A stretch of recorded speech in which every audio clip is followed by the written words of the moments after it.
मित्रों, आज मैं फिर से आप लोगों के बीच में उपस्थित हुआ हूँ हिंदी आलोचना को लेकर। इसके पहले मैंने 3 भाग पढ़ा दिया है। अगर आपने वो वीडियो नहीं देखा है तो चैनल के प्लेलिस्ट में जाकर वो वीडियो आप देख सकते हैं।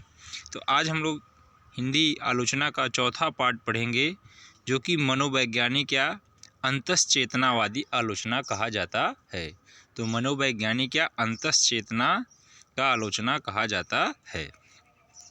मनोवैज्ञानिक आलोचना का आधार सिगमंड फ्रॉइड का अंतश्चेतना कलावादी सिद्धांत है। फ्रॉइड के बारे में आपने सुना ही होगा, अगर आपने मनोविज्ञान पढ़ा है या बीएड किया है। तो मनोवैज्ञानिक या अंतश्चेतनावादी आलोचना, मनोवैज्ञानिक आलोचना का आधार सिगमंड फ्रॉइड का अंतश्चेतना कलावादी सिद्धांत है। हिंदी में इसकी शुरुआत इला चंद्र जोशी से होती है इला चंद्र जोशी से होती है। इस परंपरा में अज्ञेय, इला चंद्र जोशी, देवराज उपाध्याय तथा अन्य हैं। तो हिंदी में इसकी शुरुआत या डॉक्टर नगेंद्र। तो इस परंपरा में अज्ञेय, इला चंद्र जोशी, देवराज उपाध्याय तथा डॉक्टर नगेंद्र हैं। तो सबसे पहले हम लोग देखते हैं इला चंद्र जोशी का। इला चंद्र जोशी का है साहित्य सर्जना, विवेचना, विश्लेषण, देखा परखा। तो इला चंद्र जोशी का है साहित्य सर्जना, विवेचना, विश्लेषण, देखा परखा। इला चंद्र जोशी जो हमारे पहले मनोवैज्ञानिक लेखक हैं, इनका है साहित्य सर्जना, विश्लेषण, विवेचना, देखा परखा। फिर दूसरे लेखक हैं डॉक्टर देवराज उपाध्याय। डॉक्टर देवराज उपाध्याय का है साहित्य का मनोवैज्ञानिक अध्ययन।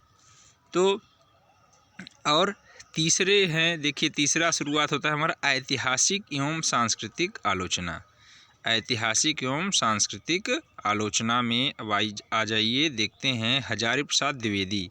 अभी हमने मनोवैज्ञानिक या अंतश्चेतनावादी आलोचना देखा, जिसमें अज्ञेय, इला चंद्र जोशी, देवराज उपाध्याय तथा डॉक्टर नगेंद्र हैं। इला चंद्र जोशी का है साहित्य सर्जना, विवेचना, विश्लेषण, देखा परखा। डॉक्टर देवराज उपाध्याय का है साहित्य का मनोवैज्ञानिक अध्ययन। फिर है देखिए ऐतिहासिक एवं सांस्कृतिक आलोचना। इसमें हमारे आ जाते हैं इन्हें ऐतिहासिक हजारी प्रसाद द्विवेदी। इसमें आ जाते हैं हमारे पहले लेखक हजारी प्रसाद द्विवेदी। इन्हें ऐतिहासिक, सांस्कृतिक एवं मानवतावादी आलोचक के रूप में जाना जाता है। इन्हें ऐतिहासिक, सांस्कृतिक एवं मानवतावादी आलोचक के रूप में जाना जाता है। आदिकाल का नामकरण एवं आदिकाल का समय 10वीं से 14वीं शताब्दी तक मानना तथा कबीर को वाणी का डिटेक्टर कहना इनकी महत्वपूर्ण देन है। तो हजारी प्रसाद द्विवेदी इन्हें ऐतिहासिक एवं सांस्कृतिक एवं मानवतावादी आलोचक के रूप में जाना जाता है। आदिकाल का नामकरण एवं आदिकाल का समय 10वीं से 14वीं शताब्दी तक मानना एवं कबीर को वाणी का डिटेक्टर कहना इनकी महत्वपूर्ण देन है। आइए देखते हैं इनकी कृतियाँ में है हिंदी साहित्य की भूमिका। हजारी प्रसाद द्विवेदी हिंदी साहित्य की भूमिका। हजारी प्रसाद द्विवेदी हिंदी साहित्य की भूमिका। हिंदी साहित्य का आदिकाल। तो हिंदी साहित्य की भूमिका, हिंदी साहित्य का आदिकाल। उसके बाद है मध्यकालीन बोध का स्वरूप। तो हिंदी साहित्य की भूमिका, हिंदी साहित्य का आदिकाल, मध्यकालीन बोध का स्वरूप। कबीर नाथ संप्रदाय साहित्य सहचर।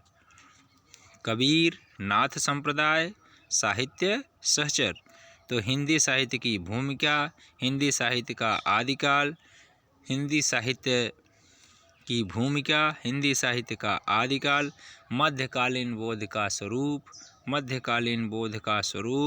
कबीर नाथ संप्रदाय साहित्य सहचर। इसके बाद देखिए हमारे आ जाते हैं अगले लेखक परशुराम चतुर्वेदी। परशुराम चतुर्वेदी हैं, इनका है उत्तरी भारत की संत परंपरा। परशुराम चतुर्वेदी जी का है उत्तरी भारत की संत परंपरा। परशुराम चतुर्वेदी जी का है उत्तरी भारत की संत परंपरा। परशुराम चतुर्वेदी जी का है उत्तरी भारत की संत परंपरा।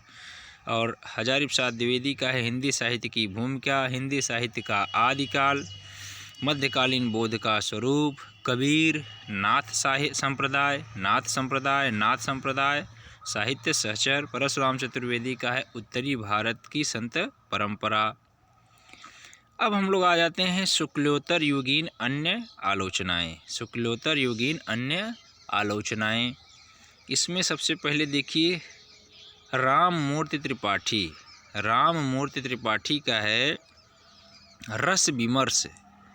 राममूर्ति त्रिपाठी जी का है रस विमर्श। तो शुक्लोत्तर युगीन अन्य आलोचनाओं में राममूर्ति त्रिपाठी का है रस विमर्श और भारतीय काव्य शास्त्र के नए क्षितिज। शुक्लोत्तर युगीन अन्य आलोचनाओं में राममूर्ति त्रिपाठी का है रस विमर्श। राममूर्ति त्रिपाठी का है रस विमर्श, भारतीय काव्य शास्त्र के नए क्षितिज। तो राममूर्ति त्रिपाठी जी का है रस विमर्श, भारतीय काव्य शास्त्र के नए क्षितिज। राममूर्ति त्रिपाठी जी का है रस विमर्श, भारतीय काव्य शास्त्र के नए क्षितिज। फिर आ जाइए भगीरथ मिश्र। भगीरथ मिश्र का है पाश्चात्य काव्य शास्त्र। भगीरथ मिश्र का है पाश्चात्य काव्य शास्त्र। भगीरथ मिश्र का है पाश्चात्य काव्य शास्त्र।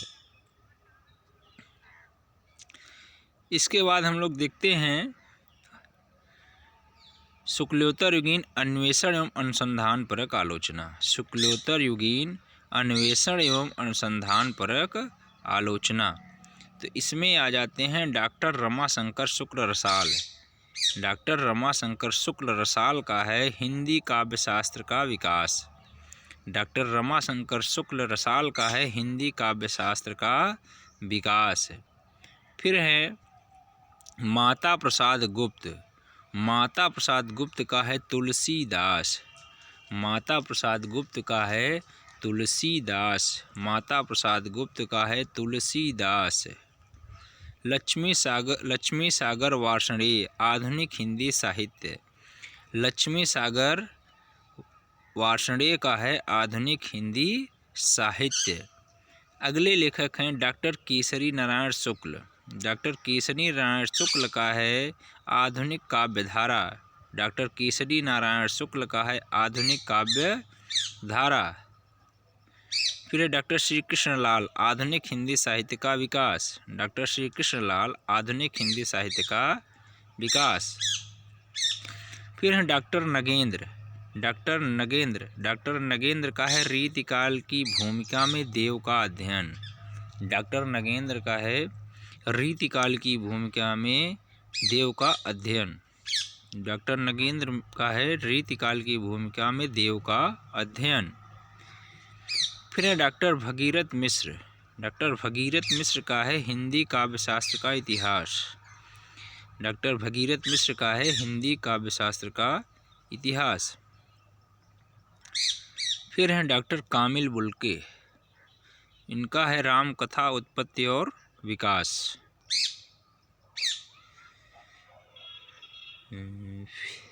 डॉक्टर धर्मवीर भारती का है सिद्ध साहित्य। डॉक्टर धर्मवीर भारती सिद्ध साहित्य। डॉक्टर विनय मोहन शर्मा हिंदी को मराठी संतों की देन। डॉक्टर विनय मोहन शर्मा हिंदी को मराठी संतों की देन। तो एक बार शुक्लोत्तर युगीन अन्वेषण एवं अनुसंधान परक आलोचना में है डॉक्टर रमाशंकर शुक्ल रसाल। इनका है हिंदी काव्य शास्त्र का विकास। डॉक्टर बलदेव मिश्र तुलसी दर्शन। माता प्रसाद गुप्त तुलसीदास। लक्ष्मी सागर वार्ष्णेय आधुनिक हिंदी साहित्य। डॉक्टर केसरी नारायण शुक्ल आधुनिक काव्यधारा। डॉक्टर श्री कृष्णलाल। फिर डॉक्टर नगेंद्र रीतिकाल की भूमिका में देव का अध्ययन।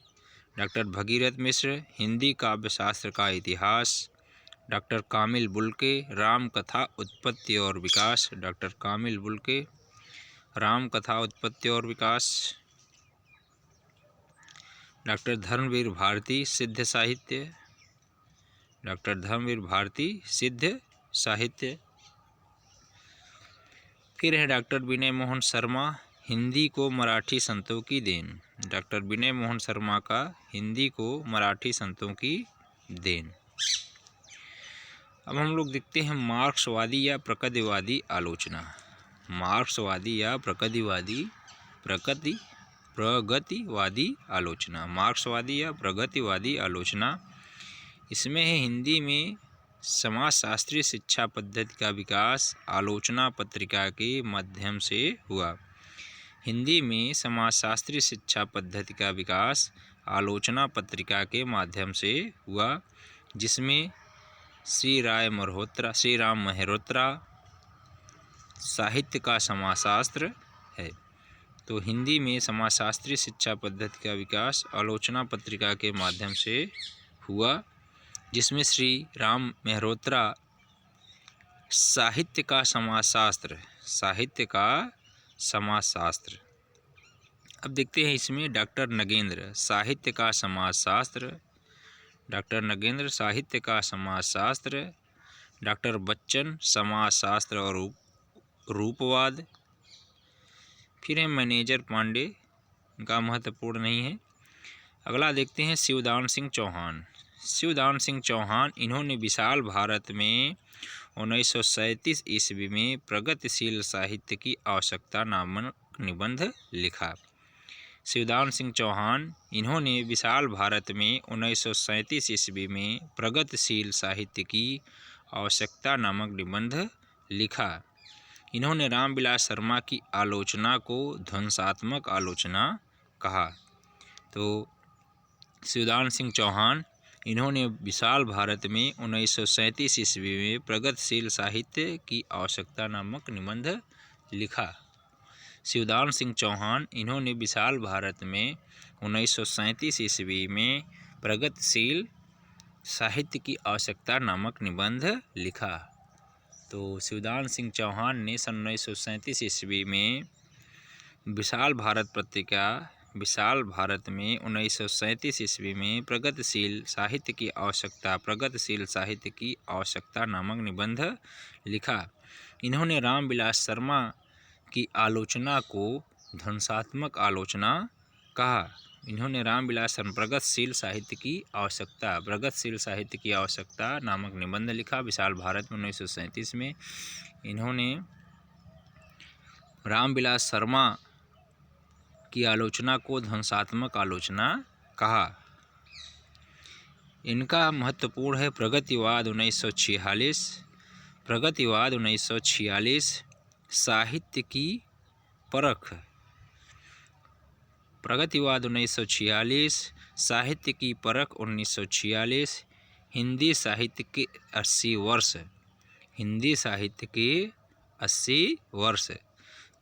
आलोचना के मान। तो प्रगतिवाद, साहित्य की परख, हिंदी साहित्य के 80 वर्ष, आलोचना के मान। तो इनका सबसे पहले प्रगतिशील हिंदी साहित्य की आवश्यकता।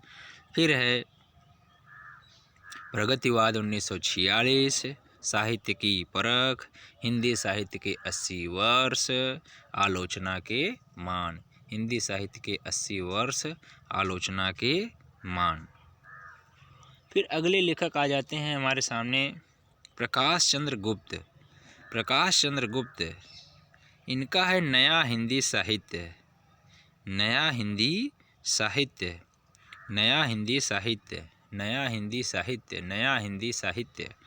और है हिंदी साहित्य की जनवादी परंपरा। तो प्रकाश चंद्र गुप्त का है नया हिंदी साहित्य की जनवादी परंपरा।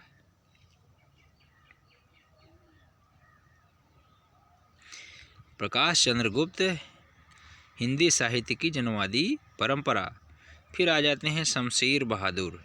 शमशेर बहादुर सिंह, शमशेर बहादुर सिंह। दोआब, कुछ गद्य रचनाएं और कुछ और गद्य रचनाएं।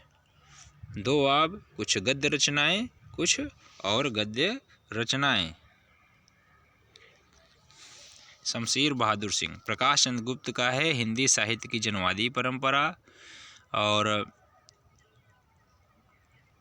शमशेर बहादुर का है दोआब, कुछ गद्य रचनाएं, कुछ और गद्य रचनाएं। फिर आ जाते हैं रामविलास शर्मा। रामविलास शर्मा, इनकी आलोचना पर शुक्ल जी का प्रभाव मिलता है।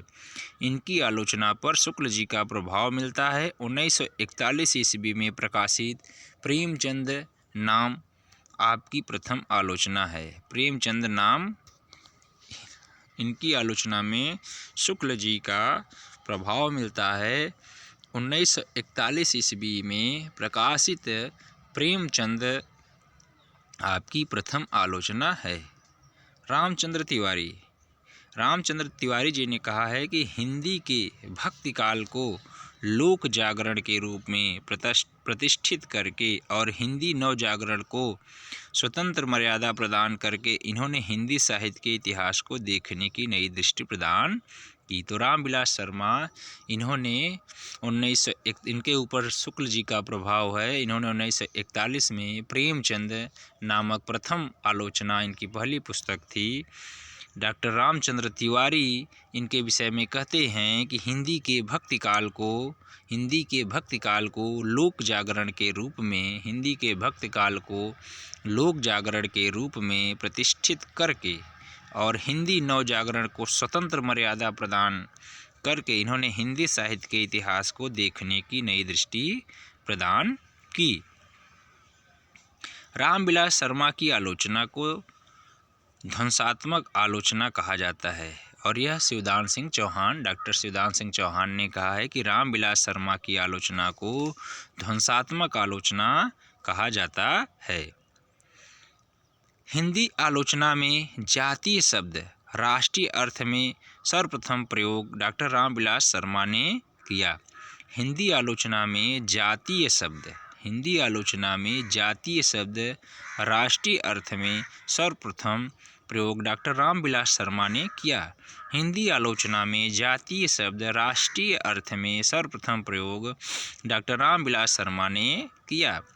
इनकी रचना परंपरा का मूल्यांकन एक निबंध संकलन मार्क्सवादी आलोचना का संदर्भ कोश माना जाता है।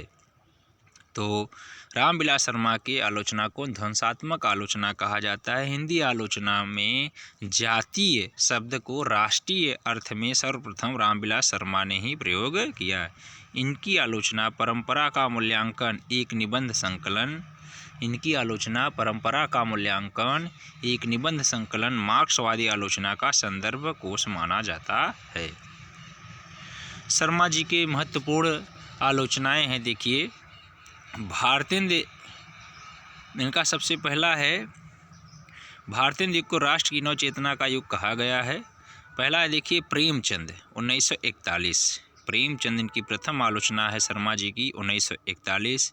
प्रेमचंद 1941, भारतेंद्र युग 1943, निराला 1946, प्रगति और परंपरा। प्रेमचंद 1941, भारतेंद्र युग 1943, निराला 1946, प्रगति और परंपरा। फिर है प्रेमचंद और उनका युग, प्रेमचंद और उनका युग, प्रगतिशील साहित्य की समस्याएं, प्रगतिशील साहित्य की समस्याएं, भाषा और समाज, भाषा और समाज, निराला की साहित्य साधना, 3 भाग 1969, 1972, 1976। निराला की साहित्य साधना 1969, 1972, 1976। फिर है महावीर प्रसाद द्विवेदी, नई कविता और अस्तित्ववाद। महावीर प्रसाद द्विवेदी, नई कविता और अस्तित्ववाद। तो ये एक महत्वपूर्ण नाम है। इनका प्रथम निबंध प्रेमचंद 1941, प्रथम आलोचना 41 में प्रेमचंद नाम से आया। दूसरा भारतेंदु युग 1943 में आया। फिर निराला 1946 में आया। प्रगति और परंपरा 1900, इसका सन नहीं है तो प्रगति और परंपरा आया। फिर प्रगतिशील साहित्य की समस्याएं, प्रगतिशील साहित्य की समस्याएं, प्रेमचंद और उनका युग, प्रगतिशील साहित्य की समस्याएं, प्रेमचंद और उनका युग, भाषा और समाज, भाषा और समाज, निराला की साहित्य साधना, 3 भाग 1969, 1972, 1976, महावीर प्रसाद द्विवेदी, महावीर प्रसाद द्विवेदी। अब हम लोग आ जाते हैं गजानन माधव मुक्तिबोध, कामायनी एक पुनर्विचार 1961 और नए साहित्य का सौंदर्य शास्त्र। तो गजानन माधव मुक्तिबोध का है कामायनी एक पुनर्विचार, नए साहित्य का सौंदर्य शास्त्र। तो आज के लिए बस इतना ही मित्रों, आगे हम लोग फिर पढ़ेंगे। धन्यवाद।